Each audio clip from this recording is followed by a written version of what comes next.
The Dallas Cowboys got a blowout win against the Colts on Sunday Night Football. We break it all down here on the Locked On Cowboys podcast. You are Locked On Cowboys, your daily Dallas Cowboys podcast. Part of the Locked On Podcast Network, your team every day. Locked On Cowboys. Locked On Cowboys. Welcome back to the Locked On Cowboys podcast, part of the Locked On Podcast Network. Thank you for tuning in. We want to thank you for making us your first listen of the day. Today's episode is presented by Prize Picks. Prize Picks is daily fantasy made easy. Pick 2 to 5 players, and if they score more or less in their Prize Pick projection, you can win up to 10 times your money on any entry. First-time users can receive a 100% instant deposit match up to $100 with promo code Locked On. That is prizepicks.com, promo code Locked On. I am Marcus Mosher. You can follow me on Twitter at Marcus_Mosher. He is Landon McCool. Check him out on Twitter at McCoolBCB. Landon, the Cowboys got a win. Barely. No, that's not true. They absolutely dominated the Colts on Sunday Night Football. But I will say, this game was way closer than what the final score indicated. I mean, it would almost have to be, right? The Cowboys go into the fourth quarter, I think, winning 21-19, and then score the most points they've ever scored in a single quarter in the fourth quarter at 33, and actually just one short of the NFL record. I just heard too, and absolutely just boat race the Colts in the fourth quarter to kind of make it a decisive win. So I would say it definitely was a lot closer game than it certainly seemed like at the end of the game. It felt nail biting at times all the way up through the third quarter. All right, so we're gonna break this down on both sides of the ball, the offense and defense. But big picture, the Cowboys improved to 9-3. By the way, if you didn't see the game, the final score was 54-19, I believe, something like that. Who even stopped? We kind of stopped counting after a while. But what does this win mean for the Cowboys going forward to finish out their season? Well, I mean, it's just another trap game avoided. I mean, they need to stack wins at this point. I mean, they're going to have some of these games where they just need to try to continue to keep pace with the Eagles. Honestly, they just need an opportunity for the Eagles to drop one of these games to get one game caught up on them. And if they can find a way to beat the Eagles and force a tie, then they're back in the NFC East championship race because of the Eagles' loss to the Commanders. So I think that this is just for the Cowboys. This is a what do they call it? A non common opponent. It's a non-conference opponent that you don't play very often, right? Yeah. So this is definitely and despite having not a great record, as you saw, I mean, even against the Eagles, this is a team that will play you tough for a while because they can play defense and they can sometimes seemingly run the football. And Matt Ryan still has a couple tricks to pull out of his sleeve. So it was a game that felt very, very close for a vast majority. And we kind of talked about how that was a possibility that the Cowboys would be playing in a close game. And then at the end of the game, the kind of gravity of their talent would win out. And that, largely is what seemingly happened. It does bum me out that we probably won't get to play Matt Ryan ever again. The Cowboys have had a lot of success against Matt Ryan. Landon, did you know that in the last 3 games against Matt Ryan, the Cowboys have scored a combined 137 points? Yeah, I heard it was something ridiculous like that. I mean, it's Matt Ryan's defense, whatever it may be, is really not good against the Cowboys offense. Just big picture. You had to win this game. You're at home. You had a significant rest advantage, whatever. What this game does show you, though, is I was actually telling my brother, I think the Cowboys played like a C- game in the first half. And I think you could even say it was worse than that, right? Maybe. And you still win by 30-something points, right? That's what this team can do to you. And we talked about this last year because the Cowboys did the same exact thing where you can be really close to them and all of a sudden you look away for 15 minutes and the game is completely over. I compared this Cowboys team to like the Golden State Warriors when they were at their peak, where they just get hot for 8 minutes and all of a sudden a close game goes to a blowout. They're showing this again, that when things are going right, they can go really, really right for this Cowboys team. Yeah, and that's, honestly, it's gotten to the point now where I'm kind of not even worried. In the third quarter when the game's real close, it still feels like, okay, they're going to bust this open at some point. And maybe that day will come when that doesn't happen, and they don't find. Well, the Packer game was so. I mean, they were kind of up by they were up by 2 touchdowns, and instead of putting that game away, they let Green Bay hang around a little bit longer than they should have, and they lost. Yeah, so I mean, it certainly is not the best way to win these games necessarily, but at the same time, I think I also heard a way in here from friend of the show, Danny Houston. The Cowboys took over the lead and point differential with this game, so they're obviously doing something right. And the defense really, once the Cowboys offense started to kind of creep away a little bit, and the point differential between the two became more than a score, then it became tough because as time started to tick away, the Colts had to throw the football, and despite the fact that the Cowboys, they may have only had like 1 or 2 sacks, the pressure was really getting to Matt Ryan, and that was a huge component as to why he threw all those interceptions. I'm glad that you brought up the defense, because we usually talk about the offense first before we get to the defense, but I want to start with the defense today. But before we do that, we want to let you know that this podcast is sponsored by Total Wine and More. This holiday season, find what you love at Total Wine and More.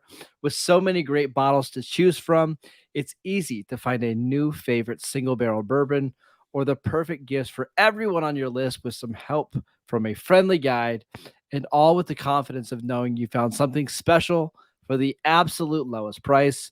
You'll absolutely love what you find only at Total Wine and More. Curbside pickup and delivery available in most areas. Visit TotalWine.com to learn more. Spirits not sold in Virginia and North Carolina. Drink responsibly. B21. We also want to let you know that this podcast is sponsored by Prize Picks. Prize Picks is daily fantasy made easy. All you have to do is pick 2 to 5 players, and if they score more or less than the Prize Pick projection, you can win up to 10 times your money on any entry. No competing against other people. It's just you versus the projections available. Prize Picks offers projections on any sport that you watch. This includes NFL, NBA, MLB, NHL, PGA, college football, men's college basketball, women's college basketball, soccer, WNBA, esports, NASCAR, tennis, MMA, boxing, disc golf, Euro basketball, cricket, and more. Entries can be made in 60 seconds or less. It is that easy. They are currently operational in 30 states, and over 30 states, and in Canada. Download the Prize Pick app or go to prizepicks.com to sign up and play daily fantasy sports. First-time users can receive a 100% instant deposit match up to $100 with promo code Locked On. If you deposit $100, Prize Picks will give you $100. If you deposit $50, Prize Picks will give you $50. Don't forget to enter promo code Locked On at sign up for an instant deposit match up to $100. All right, Landon, let's talk about the Cowboys defense. It was shaky here for a little bit in this game. The Colts had a 79-yard touchdown drive. They had a 90-yard touchdown drive in this game. But there was a couple huge plays in this game, starting with our guy Malik Hooker, which I don't want to pat ourselves on the back here, Landon, but we're patting ourselves on the back. Yeah, absolutely. When we call it, we get the credit, right? Yes. And he clearly, showed up in a game that maybe meant a lot to him. I mean, I think, I never really got a feel for exactly how he felt about Indianapolis when he left, or, exactly what the relationship was like. But I mean, clearly by the results in the game, it seemed like maybe he was, kind of exercising some demons there. A huge interception, another pass deflection, I think, in the end zone. I'm not sure if he actually got the deflection or not, but I mean, I certainly was contributing to an incompletion there. And then obviously the fumble recovery for the touchdown. Yep. His performances and Deron Bland, I mean, just really just are kind of like the two really shining stars. And then I mean, honestly, I think Donovan Wilson as well. You have to kind of throw him in there, even though he didn't have an interception. He had a sack and he was making plays all over the field. I think the safeties in general. Curse had a forced fumble that I think got overturned, but I mean, he looked like he was playing fantastic. The defensive back should have had another interception. The secondary, I thought overall played okay, pretty decently. I mean, we could talk about Anthony Brown and we can have a whole section about Joseph and Anthony Brown, because that's going to be a whole conversation that will be ongoing. But I thought for the most part, the secondary really played well. And then the defensive line, you know, it didn't feel like that they were getting a ton of pressure early. No, they weren't winning one-on-one matchups for sure. Yeah, and so it felt like that started to come on a little bit more as the game went on, and as the the kind of score started to go the way of the Cowboys, and forced them to throw the football, forced the Colts to throw the football a little bit more. But I think that overall, a couple of big plays you saw down the field. Brown gave up some stuff to Pierce. I mean, that guy Pierce is going to be a good player, I think, in this league once he kind of continues to develop. But I think outside of that, they were able to play pretty well. Giving up some big plays there, and then maybe one or two more big plays than you would like to with Jonathan Taylor. But I think overall, that kind of success, though it was good, was not great enough to kind of keep up with what the Cowboys were going to be able to do on offense, and ultimately it doomed them because it killed a lot of the time off the clock. If the Cowboys want to reach their goals that they set at the beginning of the season, which is winning your division and getting to the championship round of the playoffs, getting to the Super Bowl, they're going to need players other than their 3 stars, Micah Parsons, DeMarcus Lawrence, and Trevon Diggs, to consistently make plays. Yeah. And in this game, you saw Jaron Kearse make a bunch of plays. As you mentioned, Donovan Wilson was all over the field. Malik Hooker made 2 big splash plays. Damone Clark had a forced fumble. Those are going to be Williams. Those are going to be the guys that help take this defense to the next level and help you get stops against the 49ers and the Eagles and the Bucks. Like, it's encouraging to see other players make plays here. Yeah, I mean, again, like we've talked about it from the beginning, and this has always been the thing, right? Is that the whole idea is to continue to get some of your young players snaps so that they can have the opportunity to be contributors as the season goes on. Not just contributors, but start to grow into playmakers. I mean, I think that the pinnacle of examples there is, think about how DeMarcus Lawrence's career started, right? He couldn't get on the field. They couldn't consistently get him playing regularly. And then by the end of that year, he makes a huge play in the Detroit game in the playoff, forces a fumble, ends the game, and suddenly that kicks off him becoming a kind of an upper tier player in this league. And that's what happens with a lot of these young guys, right? They get more opportunities. And listen, we'll talk about it here in a second, but I that's my hope for Kelvin Joseph. Did he make some boneheaded moves? Did he give up a touchdown today? Yeah, absolutely. But he also almost got another pick himself.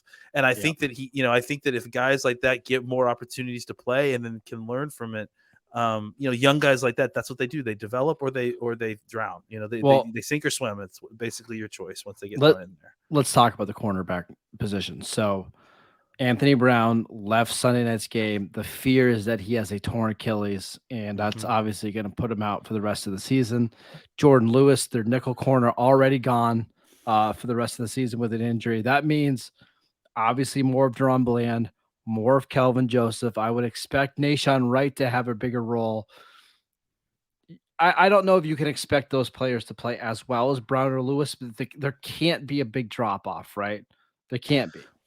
No, I mean, I think that's the key, is that we got to find a way to, just look, Brown was kind of struggling at times already at this point, specifically down the field, and teams were kind of keying on to that, and he was giving up passes down the field.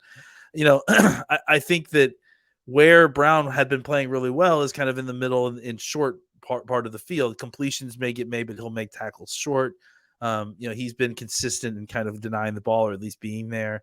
And that's what I would ask of Kelvin Joseph. Like, look, I understand that you're still learning how to play the ball in the air down the field. Even on his touchdown, he was in good position. It wasn't like they burned him down the field. He was in good position. He got his head around, he just couldn't find the football. And honestly, that's where Anthony Brown is at this point. So if you can just kind of, keep the drop off minimal, we can find ways to try to, kind of counteract that loss, hopefully with pass rush. Yep. And look, I mean, there are pros and cons. I mean, look, Joseph has been has had problems with personal fouls and stuff like that. I think that's just, not. I think that's something that we, will become better at with time. Where I do have positives in this game is, like I said, he finds his way to get in position. He has a lot of natural talent, and he's a very physical player. Like when he's on the field, and you saw that one tackle where he saved the third down and was able to make the tackle in the open field. I think that's that has its own value to it as well. So I think he has traits. He hasn't shown it to us yet, but sometimes some of these guys take a little bit longer to develop. And sometimes they just need to play a bunch. Like, it sounds crazy, but sometimes these guys, like once they know they're in for 45, 50 snaps a game, they just start playing better. They lock in. So it's obviously going to be a loss. Let's just be clear. Losing absolutely. Anthony Brown in this game, I know he hasn't been playing well this season, but there is a level of consistency, absolutely, and reliability that they're just going to miss. Yeah, I mean, look, I'm certainly not trying to downplay his loss. I mean, it's huge. The hope is that the Cowboys have a guy who, we haven't seen it yet, but maybe this is the opportunity that he needs to kind of unlock it and really show something. Because look, Joseph has talent. Sure. Maybe, a lot of talent, maybe similar talent to Anthony Brown. I mean, there's a reason that Kelvin Joseph was a second-round pick. And Anthony Brown playing like 14 games in college. Yeah, I mean, and Anthony Brown was a 5th round pick, despite being a very fast and long-armed cornerback. So, and that Anthony Brown has worked really hard to get where he's at. Kelvin Joseph, I think, just needs an opportunity to kind of get in there and prove that he can do this. And like you said, he's a young kid. Maybe it takes this challenge to kind of have him lock in and really kind of recommit to what he's doing. Remember, he's still only a second-year player. Yeah. It's not like, I mean, it seems like he's been around for a long time, but he's pretty young. So we'll see. I think Bland's play tonight, and actually throughout the season and all the way back to training camp, has been encouraging. So it's going to be a new challenge for Dan Quinn to get those defensive backs right. One more thing on the defense lane. I just wanted your thoughts on the defensive tackles in this game, because the Cowboys held the Colts to 106 yards rushing on 30 carries. 3.5 yards per attempt. I thought they played pretty well. Yeah, I mean, I think Hankins specifically had a really nice tackle for loss, and I saw at least a couple other plays where Gallimore was, even if he wasn't making the tackle behind the line of scrimmage, he was pushing his man into the hole and making Taylor choose an alternate route other than where he's going. I guess one thing that I kept on thinking in my mind over and over again, I know that this is not a talking Colts show, but what's happened to Quentin Nelson, man? Is he injured, or is he? I mean, it just feels like he's had a really rough year, and the fact that the Cowboys were able to kind of push him back and push the guards back in general a little bit bodes well for us, but was honestly a little bit surprising considering who's playing for them. Yeah. All right, let's talk about the Cowboys offense, which was a little bit of a mixed bag early. But before we do that, we want to tell you this show is sponsored by Simply Safe. At Locked On Cowboys, we believe home should be where you and your family feel the safest, especially over the holidays. This season, give yourself and your family the gift of peace and protection with the #1 rated home security system, Simply Safe. And right now, Simply Safe is offering Locked On Cowboys listeners 40% off a new security system. But don't put this off. They have absolutely fantastic HD security cameras with crystal clear, where you can see it right on your phone. You can set up a monitor. It's absolutely perfect. They have a wide range of high-tech sensors that are, just absolutely incredible. Simply Safe professional monitoring agents have you covered 24/7 all the time. You can also talk to a customer support staff. They have hazard sensors that can alert you when a threat is real and not just like a squirrel walking by a sensor or anything like that. Simply Safe was named the best home security system of 2022 by U.S. News and World Report, a 3rd year in a row. Again, don't miss your chance to save big on our favorite security system. Get 40% off any new system at simplysafe.com/LockedOnNFL today. That is simplysafe.com/LockedOnNFL. There is no safe like Simply Safe. All right, let's talk about the Cowboys offense. Let's start with Dak. Dak had 3 touchdowns, 1 interception. I don't think he played all that well in this game, which is crazy considering the Cowboys scored 54 points. I think this is one of his worst games that we've seen him play over the last month or so. Yeah, I mean, I think you look at his first half stats, and he was at 12 of 20 for 115 yards, and he had already taken a sack, and he'd thrown an interception, and had at least 2 other plays where you felt like he could have been picked, and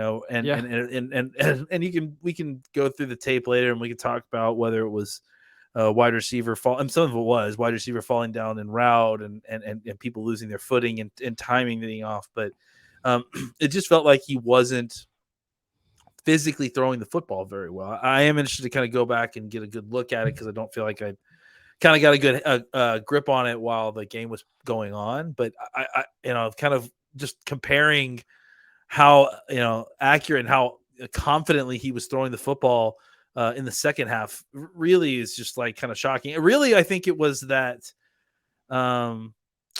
It was that throw to Gallup that the first, maybe it was the first touchdown that he scored, I think, that really felt like the one that was kind of broke the ice a little bit with Dak. And then after that, it felt like he was throwing the football a little bit better. But before that, it felt like it was, coming out wide, it was coming out high a little bit.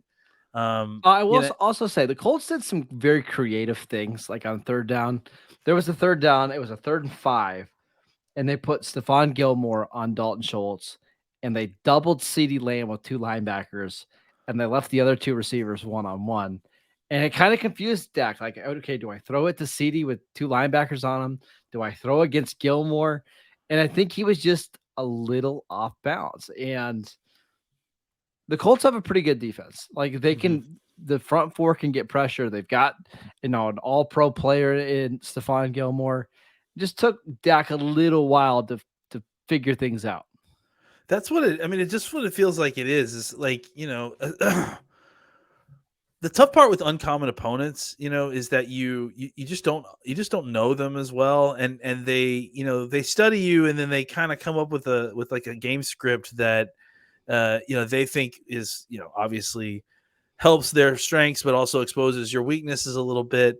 And I think for an offense like Dak and Kellen, it's they kind of almost are like taking it all in, right? And like trying to figure out, okay, this is what they're doing. And then once they kind of get a hold of exactly the kind of adjustments they need to make the plays that they are running work against your defense, it takes a little bit, and sometimes the execution can be off, and they'll get like it just felt like when they get stalled, there's a holding call on the 30-yard line going in, and that's where I feel like the Cowboys have got to be better, is like in that area from just outside of the red zone to the 50, where they just need to be better about consistently getting their way into the red zone, because clearly they're a very good red zone offense. And clearly they're a very good third down offense, because it just feels like they get to the 20-ish yard line, they waste 2 plays, they finally find, and this is like 2 weeks in a row that they've done this. It feels like they get into 3rd and 10 or more or whatever, and then they throw a touchdown to CeeDee Lamb on a crosser or like to Schultz or whatever it is. So, I think that it's fantastic that they've been able to do that. And clearly it shows like the kind of talent that they have there. But, obviously they're not going to be able to live and die by that all the time. No. It's almost like a team that, like the Vikings that like has won so many close games. Like, you can't rely on that or think that that's going to happen every time. No, it's just not a stable way to play football. Right? Yeah. And the Cowboys have got to figure out a way to kind of filter out some of the plays or find a better set of plays in that just outside the red zone in the positive game, side of the field that are like, because they are doing it every once in a while. And then it felt like they were doing a lot better of that in the second half, obviously. But, there was just too many times when they get on the other side of the field and they get a penalty, or they are, they throw a screen that loses 5 yards, and now they're at 2nd and 15, and they're having to, they're in negative, they're behind the script, they're behind the game script, they're behind the down and distance, and they can't seem to kind of recover. And what it takes is a Herculean play by CeeDee Lamb to roll over the defender, or Dak to throw it into the end zone to Schultz, and that's just not like a reliable way to win. We should talk about CD in this game. So yeah, CD had another typical CD game: 7 targets, 5 receptions for 71 yards, a touchdown, also 2 carries for 23 yards. Looked really good on both those rushing attempts. But on a 3rd down and 10, they throw him a little shallow drag, makes a ridiculous play, scores a touchdown. And then later in the 4th quarter, when the game was still kind of in the balance, same thing. They throw him a shallow drag. He makes a couple guys miss. They get the ball down to the 2-yard line, and then they throw the touchdown to Michael Gallup. Like, anytime the Cowboys needed a big play, CeeDee Lamb delivered. Yeah, he did.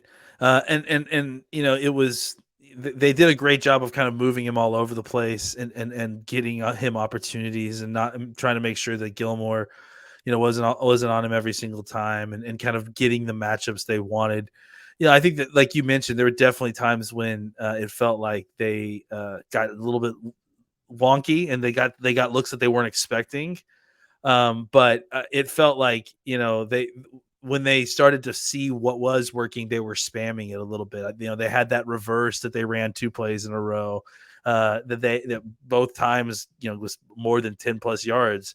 They had, several of that crosser that you mentioned, that kind of shallow cross that was like almost like a clearing out routes everywhere except for CD, and then just dropping it underneath to him and having him make a play. And so it felt like once they kind of had a bead on what the Colts were trying to do to them, they figured out the weakness, and then they were just hitting that over again, and there was not much they could do. The same thing with the toss, that toss play outside to Pollard was really hitting them, and I think they did almost a very similar thing to Zeke that hit for a big gain as well. So the running game, another thing we should talk about. Let's talk about the running game.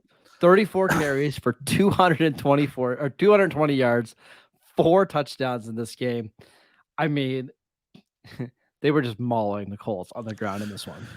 And that's the thing, right? Is that, you and I kind of came up with the, what are we calling it now? The Mosher McCool line, or the McCool Mosher line? I think the other kind of added element to this is that, the Cowboys are giving up a lot of run yards. Kind of, if you just look historically, the run defense may not be doing very well kind of in the grand scheme of things.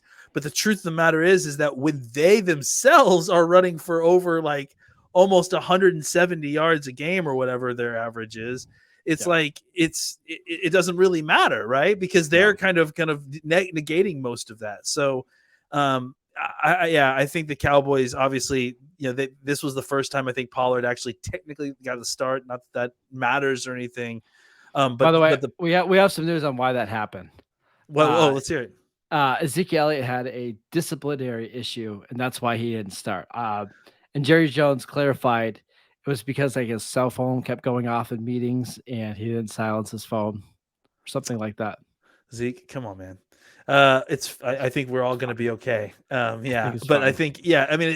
loved the balance. I tweeted it out at one point. I think at halftime they had almost identical numbers. I felt like it was like 8 for 34 yards, and Pollard had a touchdown. It was just like, it was beautiful, and it was really effective. And what's funny is, so Pollard got the start in this game, and Zeke still had 5 more carries than he did. Yeah, well, it's fine. It was also funny because at one point Pollard got the start. And then it was like he had, at one point, it was like 4 carries for 6 yards, and Zeke had 5 carries for 20 yards. And I was like, oh no, they're going to flip this around on us. And everybody's going to start calling for more Zeke carries. It just shows you kind of how much these games and the flow of it really dictates the success, and how great it is to have both of these guys. And frankly, to have Lamb to be able to do what he did, and even Malik Davis looked. I was going to say, you're missing Malik Davis, who every time he touches the ball, makes plays every single time. He averaged almost 10 yards a carry on 3 carries, so that's pretty impressive, including a touchdown. So yeah. Tony Pollard, 12 carries for 91 yards, 2 touchdowns. Ezekiel Elliott, 17 for 77 and a touchdown. Malik Davis, 3 for 29 and a touchdown. That's not bad from your top 2 running backs. No, it's not I bad. think you'll take that. Landon, this is absolutely. going to be a fun week. I can't wait to break the film down. I think this is going to be pretty enjoyable. We're going to answer your Twitter questions starting on Tuesday, so make sure that you send that in. We want to thank you for making Locked On Cowboys your first listen. For your next listen, check out the Locked On Sports Today podcast, the biggest stories of the day, plus instant reactions, big game recaps, and the take of the day, available on the Odyssey app, YouTube, and wherever you get your podcasts. All the same places that you download the Locked On Cowboys podcast. Again, we're going to be back all week, videos breaking down this game, getting you ready for the Houston Texan game on Sunday. Boy, that's going to be a lot of fun. Follow Landon on Twitter. Yeah, it's gonna tough one. Follow Landon on Twitter at McCoolBCB. I am at Marcus_Mosher. Enjoy your Victory Monday. Yes. And we'll see you guys back here tomorrow.